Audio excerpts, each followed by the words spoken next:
नमस्कार दोस्तों, मैं हूं संतोष पाठक और आप लोग देखना शुरू कर चुके हैं संतोष पाठक ऑफिशियल यूट्यूब प्लेटफॉर्म। राष्ट्रीय स्वयंसेवक संघ के मुखिया सर संघचालक मोहन भागवत ने देश की राजधानी दिल्ली में डेरा जमा लिया है। अगले कुछ दिनों तक वो देश की राजधानी दिल्ली में रहकर ही इस देश के राजनीतिक तापमान को गर्म करते हुए नजर आएंगे और इस बीच राष्ट्रीय स्वयंसेवक संघ के मुख्यालय केशव कुंज स्थित मुख्यालय में मोहन भागवत के साथ भारतीय जनता पार्टी के एक दिग्गज नेता बड़े नेता की 1-to-1 मुलाकात हुई और लगभग 45 मिनट की इस मुलाकात ने इस देश की राजनीति और खास तौर से भारतीय जनता पार्टी की राजनीति में कई तरह के कयासों को जन्म दे दिया है। तो आखिर मोहन भागवत अगले कुछ दिनों तक इस देश की राजधानी दिल्ली में रहकर क्या करेंगे? मोहन भागवत से भारतीय जनता पार्टी के किस दिग्गज नेता ने मुलाकात की? क्या वाकई 17 सितंबर को इस देश को एक नया प्रधानमंत्री मिलने जा रहा है, या ये सारी कवायद सिर्फ और सिर्फ भारतीय जनता पार्टी के राष्ट्रीय अध्यक्ष के पद पर अपना आदमी बिठाने से जुड़ी हुई है, या वाकई आने वाले दिनों में भारतीय जनता पार्टी के संगठन का चेहरा भी बदलने जा रहा है, भारतीय जनता पार्टी की सरकार का चेहरा भी बदलने जा रहा है और कई राज्यों में मुख्यमंत्रियों के चेहरों में भी बदलाव आने जा रहा है। इन तमाम बातों पर विस्तार से जानकारी देने के लिए, तथ्यों के साथ आपके सामने तमाम जानकारी को परोसने के लिए इस स्टोरी में मैं आपके सामने आया हूं। लेकिन इस स्टोरी की शुरुआत करने से पहले सबसे पहले तो मैं आपको धन्यवाद देना चाहूंगा कि आप लोगों ने लगातार भरपूर तरीके से हमारा साथ दिया है। संतोष पाठक ऑफिशियल यूट्यूब प्लेटफॉर्म का जो कारवां है वो 52,000 तक पहुंच गया है। हमारे परिवार में 52,000 के लगभग लोग जुड़ चुके हैं। आप तमाम लोगों का धन्यवाद, दिल से आभार। हमारी टीम का हौसला और ज्यादा बुलंद हो गया है। लेकिन इसके साथ ही आपसे अपील करेंगे कि अपना प्यार, साथ, सहयोग, समर्थन और समर्पण सब कुछ हमारे साथ बनाए रखिएगा। हमारे चैनल को सब्सक्राइब कीजिए, वीडियो देखिए, वीडियो पसंद आए तो लाइक कीजिए, शेयर कीजिए, ज्यादा से ज्यादा लोगों तक पहुंचाइए। कमेंट करके जरूर बताइए कि आपको हमारे वीडियो कैसे लग रहे हैं। लेकिन साथ ही हमें आपसे सहयोग और समर्थन की जरूरत भी है। स्क्रीन पर मेरा QR कोड भी चल रहा है, आप उसे स्कैन कर हम तक अपनी आर्थिक सहायता पहुंचा सकते हैं। और इसके साथ ही अगर आपको उचित लगे तो ज्वाइन वाला जो बटन है, सब्सक्राइब के बगल में एक ज्वाइन वाला बटन आता है, उस ज्वाइन वाले बटन को आप प्रेस करेंगे तो कई कैटेगरी आ जाएगी। उसमें जो सबसे लोएस्ट कैटेगरी है वो 89 रुपए प्रति महीने, यानी अगर आप उसको सिलेक्ट करते हैं तो आपको सिर्फ अपनी जेब से 89 रुपए प्रति महीने देना होगा। यानी आपका जो कुल खर्च होगा वो रोजाना के आधार पर 3 रुपए से भी कम होगा। तो मैं आपसे आग्रह करूंगा कि आगे बढ़िए, या तो QR कोड को स्कैन करके हम तक सीधे अपनी आर्थिक सहायता पहुंचाइए, या फिर ज्वाइन वाला बटन दबाकर हमारे मेंबरशिप प्लान को लेकर भी आप हम तक अपनी आर्थिक सहायता पहुंचा सकते हैं। अब आते हैं आज की स्टोरी पर। मोहन भागवत ने किस तरह से देश की राजधानी दिल्ली में डेरा डाल दिया है। लेकिन उससे पहले आपको एक बड़ी मुलाकात के बारे में बताते हैं। जी हां, एक बड़ी मुलाकात के बारे में। भारतीय जनता पार्टी के दिग्गज नेता कई वर्षों तक मध्य प्रदेश के मुख्यमंत्री रहे और वर्तमान में केंद्र की नरेंद्र मोदी सरकार में केंद्रीय कृषि एवं किसान कल्याण मंत्रालय का जिम्मा संभालने वाले शिवराज सिंह चौहान, जो नरेंद्र मोदी के राष्ट्रीय राजनीति में आने से पहले प्रधानमंत्री पद के बड़े दावेदार उम्मीदवार माने जा रहे थे। ये वर्ष 2013 का वाकया है। लाल कृष्ण आडवाणी और सुषमा स्वराज जैसे कई नेता शिवराज सिंह चौहान को 2014 के लोकसभा चुनाव से पहले प्रधानमंत्री पद का उम्मीदवार बताते हुए नजर आ रहे थे। लेकिन अचानक नरेंद्र मोदी ने मोर्चा मार लिया। उसके बाद क्या हुआ, कैसे हुआ, ये हम तमाम लोग जानते हैं कि किस तरह से 2018 के मध्य प्रदेश के विधानसभा चुनाव में शिवराज सिंह चौहान की हार हुई, सत्ता से बाहर होना पड़ा। हालांकि 2 साल बाद ही ज्योतिरादित्य सिंधिया की बगावत के कारण कांग्रेस पार्टी की सरकार गिर गई। शिवराज सिंह चौहान फिर से मुख्यमंत्री बने। लेकिन उसके बाद जो विधानसभा चुनाव हुआ जिसमें ऐतिहासिक जीत उन्होंने भारतीय जनता पार्टी को दिलाई, उसके बाद नरेंद्र मोदी और अमित शाह वाली भारतीय जनता पार्टी ने उन्हें मध्य प्रदेश का मुख्यमंत्री नहीं बनने दिया। 2024 के लोकसभा चुनाव में उन्हें लोकसभा का टिकट थमाया गया, दिल्ली बुला लिया गया और केंद्र की नरेंद्र मोदी सरकार में, जैसा कि मैंने आपको बताया, कृषि एवं किसान कल्याण मंत्रालय का जिम्मा दे दिया गया।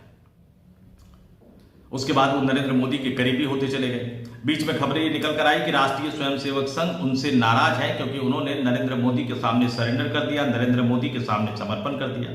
बीच में इस तरह की जानकारी भी सामने आई कि नरेंद्र मोदी ने जो महत्वपूर्ण परियोजना थी जिस पर उनको निगरानी रखनी थी, उसके निगरानी का दायित्व भी शिवराज सिंह चौहान को दे दिया। और इसी के साथ कहा जाने लगा कि चूंकि वो नरेंद्र मोदी के कैंप में चले गए हैं, इसलिए उनके भारतीय जनता पार्टी के अध्यक्ष बनने की संभावना भी खत्म हो गई है और देश का अगला प्रधानमंत्री बनने की संभावना भी खत्म हो गई।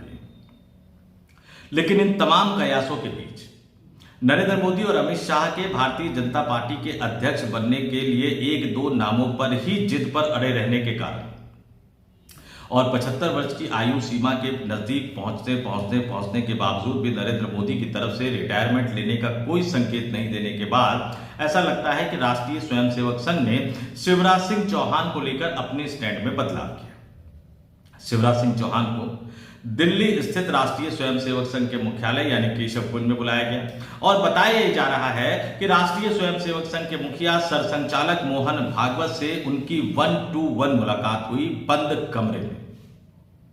और यह मुलाकात कोई 10 मिनट, 15 मिनट, 20 मिनट या आधे घंटे की नहीं हुई। यह मुलाकात पूरे के पूरे लगभग 45 मिनट तक चली। हालांकि इसको लेकर कई तरह के खंडन भी निकलकर सामने आ रहे हैं, लेकिन इस बात को पुख्ता तौर पर बताया जा रहा है। कई जगह ये चीजें निकलकर छन कर बाहर आ रही है या बाहर छपवाई जा रही है, ये तो आप खुद तय कर लीजिएगा। लेकिन ये खबर निकलकर सामने आ रही है कि शिवराज सिंह चौहान ने जो मुलाकात की मोहन भागवत से 1-to-1 बंद कमरे में, यह मुलाकात 45 मिनट तक चली और इसमें संगठन और सरकार दोनों की जो रूपरेखा बदली जानी है, उस रूपरेखा के बदले जाने पर विचार विमर्श हुआ। और निश्चित तौर पर जब 45 मिनट तक दोनों की बातचीत हुई होगी तो नरेंद्र मोदी और अमित शाह के रवैये, गुजराती लॉबी के रवैये, भारतीय जनता पार्टी के संगठन में जिस तरह की शिथिलता आ गई है और नेताओं का एक वर्ग जिस तरह से गुजराती लॉबी से दुखी है, त्रस्त है, उन तमाम चीजों पर बातचीत की गई होगी। और जो ब्लूप्रिंट मोहन भागवत ने भारतीय जनता पार्टी के बदलाव का बना रखा है, जो केंद्र की नरेंद्र मोदी सरकार के बदलाव का बना रखा है, जो देश के कई भाजपा शासित राज्यों में मुख्यमंत्री और मंत्रियों के चेहरे के बदलाव का बना रखा है, निश्चित तौर पर उस ब्लूप्रिंट पर भी मोटे तौर पर चर्चा हुई होगी। तो मोहन भागवत और शिवराज सिंह चौहान की यह मुलाकात बताया जा रहा है कि रविवार को देर शाम हुई, 45 मिनट की मुलाकात हुई, मैं आपको बता चुका हूं। लेकिन उस मुलाकात का जो नतीजा है, उस मुलाकात का जो असर है, वो आने वाले दिनों में आपको दिखता हुआ नजर आएगा। लेकिन इस बीच मोहन भागवत साहब ने देश की राजधानी दिल्ली में डेरा जमा लिया है। राष्ट्रीय स्वयंसेवक संघ के प्रमुख मोहन भागवत का अगले 3 दिनों तक इस देश की राजधानी दिल्ली के विज्ञान भवन में एक महत्वपूर्ण कार्यक्रम है। उसको व्याख्यान माला का नाम दिया गया है और ये जो व्याख्यान माला है आज से यानी 26 अगस्त से शुरू हो गई है। 26, 27, 28 अगस्त ये व्याख्यान माला चलेगी। इसमें 17 मुख्य कैटेगरी बनाई गई है और इस 17 मुख्य कैटेगरी में 138 के लगभग सब कैटेगरी बनाई गई है। इसमें नेताओं, कलाकारों, खिलाड़ियों, बॉलीवुड की हस्तियों, कई देशों के राजदूतों और भारतीय जनता पार्टी समेत कई अन्य राजनीतिक दलों के नेताओं को भी बुलाया गया है। और इस 3 दिवसीय व्याख्यान माला के बाद आखिरी दिन सवाल जवाब का दौर भी होगा और सवाल जवाब के उस दौर में निश्चित तौर पर 75 वर्ष की उम्र पर रिटायर हो जाने वाला सवाल भी पूछा जाएगा। कई लोग ये सवाल पूछेंगे कि 17 सितंबर को प्रधानमंत्री नरेंद्र मोदी 75 वर्ष के पूरे हो जाने पर रिटायर होंगे या नहीं होंगे। कुछ सवाल ये भी पूछे जा सकते हैं कि उनसे 6 दिन पहले मोहन भागवत साहब खुद 75 वर्ष के हो जाएंगे, यानी 11 सितंबर को 75 वर्ष के हो जाएंगे, तो क्या नरेंद्र मोदी से पहले वो खुद संन्यास ले लेंगे, क्या वो खुद रिटायरमेंट ले लेंगे। और जो तमाम लोग इसमें बुलाए गए हैं, अलग अलग कैटेगरी मैंने बताई आपको, तकरीबन 2000 नामी गिरामी लोगों को इसमें आमंत्रित किया गया है। और इन 2000 लोगों में 3 दिनों तक इन 2000 लोगों के साथ अलग अलग समय पर चर्चा की जाएगी। 50 से अधिक देशों के दूतावासों को यानी राजनयिकों को भी ये बुलाया गया है, राजदूतों को बुलाया गया है और हाई कमिश्नर को बुलाया गया। जरा मैं आपको इसकी कैटेगरी बता देता हूं कि जो भी देश कॉमनवेल्थ का हिस्सा है, यानी ब्रिटेन के कभी गुलाम रहे हैं, वो देश आपस में आमतौर पर राजदूत की नियुक्ति नहीं बल्कि हाई कमिश्नर की नियुक्ति करते हैं। तो ऐसे देशों के हाई कमिश्नर को बुलाया गया है, और जो देश कॉमनवेल्थ का हिस्सा नहीं है या कभी ब्रिटेन के अधीन नहीं रहे, वो राजदूत तैनात करते हैं और वो एक दूसरे देशों में जो है एम्बेसडर तैनात करते हैं। तो ऐसे 50 से ज्यादा देशों को जो उनके दूतावास है देश की राजधानी दिल्ली में, उनको न्योता भेजा गया है। और इसमें भारत पर 50% टैरिफ लगाने वाले अमेरिका के राष्ट्रपति डोनाल्ड ट्रंप साहब का अमेरिकी दूतावास भी शामिल है, और इसके अलावा ब्रिटेन, जर्मनी, जापान, नेपाल, जो आजकल हमें आंख दिखाने में लगा हुआ है, उसको भी न्योता भेजा गया है। सऊदी अरब, संयुक्त अरब अमीरात, दक्षिण अफ्रीका और मुस्लिम देशों को भी, कई मुस्लिम देशों को के दूतावासों को जो देश की राजधानी दिल्ली में स्थित है, उनको न्योता भेजा गया। हालांकि बताया जा रहा है कि पाकिस्तान और बांग्लादेश के दूतावास को न्योता नहीं भेजा गया है। स्वाभाविक तौर पर इस कार्यक्रम में भारतीय जनता पार्टी के नेताओं और केंद्र सरकार के कई मंत्रियों को भी बुलाया गया है, लेकिन खासतौर से उन नेताओं को आमंत्रित किया गया है जो दूसरी पार्टियों से भारतीय जनता पार्टी में आए हैं या सहयोगी दलों के नेता है, जो अभी तक भारतीय जनता पार्टी के कामकाज के ढंग को तो थोड़ा बहुत समझने की कोशिश वो कर रहे हैं, लेकिन राष्ट्रीय स्वयंसेवक संघ को अभी तक नहीं समझ पाए हैं। यानी संघ से को समझने की कोशिश भी वो अभी तक शायद ढंग से नहीं कर पाए हैं। संघ ऐसे नेताओं को भी अपने बारे में, अपने दृष्टिकोण के बारे में अवगत कराना चाहता है। तो कांग्रेस पार्टी से आए, जिनका मैंने जिक्र किया कि मध्य प्रदेश में कमलनाथ की सरकार गिराने में महत्वपूर्ण भूमिका निभाई थी, जो अभी केंद्र की नरेंद्र मोदी सरकार में मंत्री हैं, ज्योतिरादित्य सिंधिया को बुलाया गया है। पंजाब के मुख्यमंत्री रह चुके स्वर्गीय बेअंत सिंह के पोते, जो कि कांग्रेस में हुआ करते थे, अब वो भारतीय जनता पार्टी में आकर मोदी सरकार में मंत्री बने हुए हैं, रवनीत सिंह बिट्टू को बुलाया गया है। अपना दल की जो राष्ट्रीय अध्यक्षा है, केंद्रीय मंत्री है, अनुप्रिया पटेल को बुलाया गया है। जनता दल यूनाइटेड के राष्ट्रीय कार्यकारी अध्यक्ष संजय झा को बुलाया गया है। और इसी के साथ ही तेलुगु देशम पार्टी यानी चंद्रबाबू नायडू की पार्टी के कोटे से मंत्री बने जो सिविल एविएशन मिनिस्टर है, उन राम मोहन नायडू को भी बुलाया गया है। और संघ के नेता का जो मीडिया में खबरें निकलकर सामने आई है कि संघ के नेता का यह दावा है कि कांग्रेस पार्टी समेत इस देश के कई राजनीतिक दलों को राष्ट्रीय स्वयंसेवक संघ के मुखिया सर संघचालक मोहन भागवत के इस 3 दिवसीय कार्यक्रम के लिए आमंत्रित किया गया है।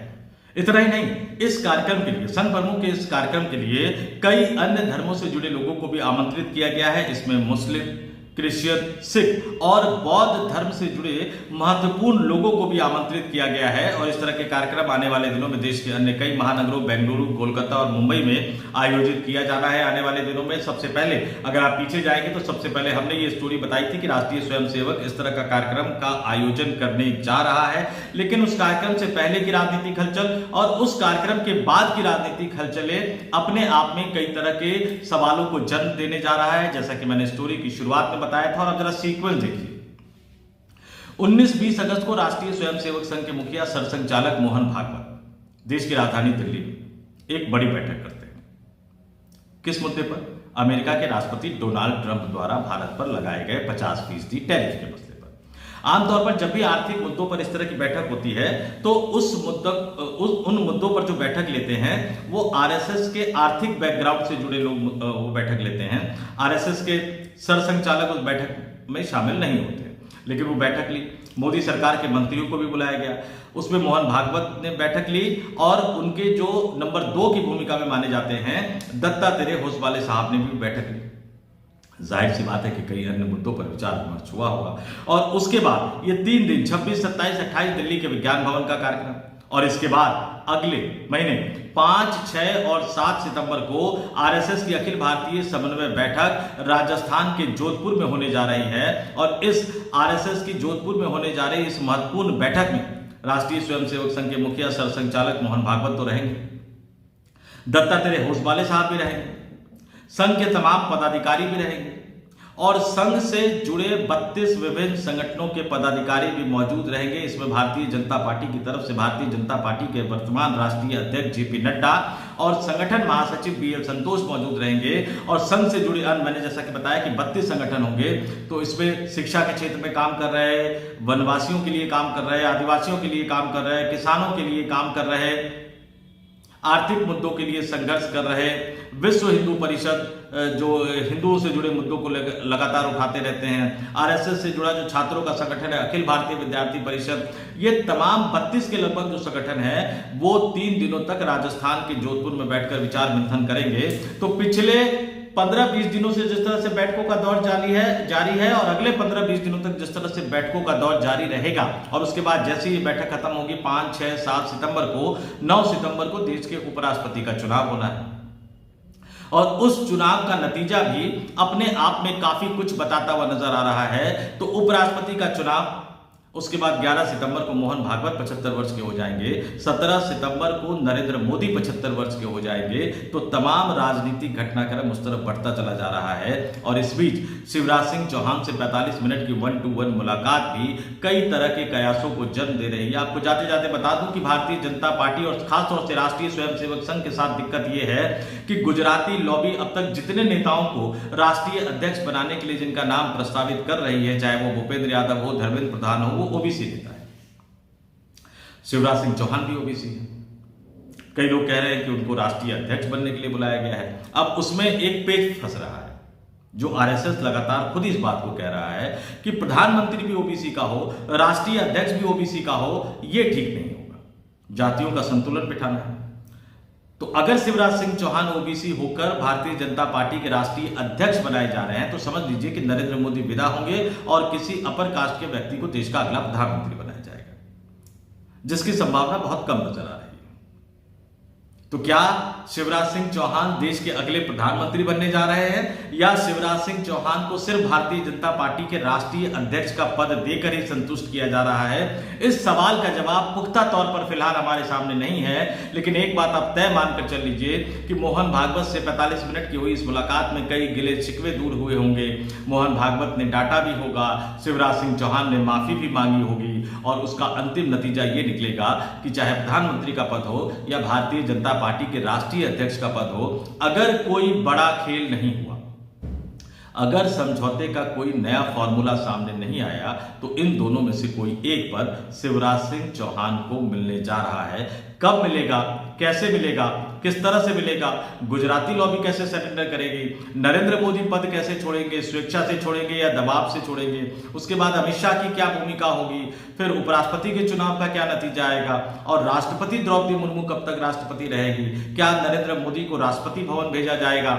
इन तमाम सवालों के जवाब के लिए आपको सितंबर और अक्टूबर, इन 2 महीनों का इंतजार करना पड़ेगा, क्योंकि कहते हैं ना कि समय तमाम सवालों का जवाब दे देता है। तो इन तमाम सवालों का जवाब आपको सितंबर और अक्टूबर के महीने में ही मिलेगा। तो इंतजार करते हैं आरएसएस की इस 3 दिवसीय कार्यक्रम से क्या कुछ निकलकर सामने आता है।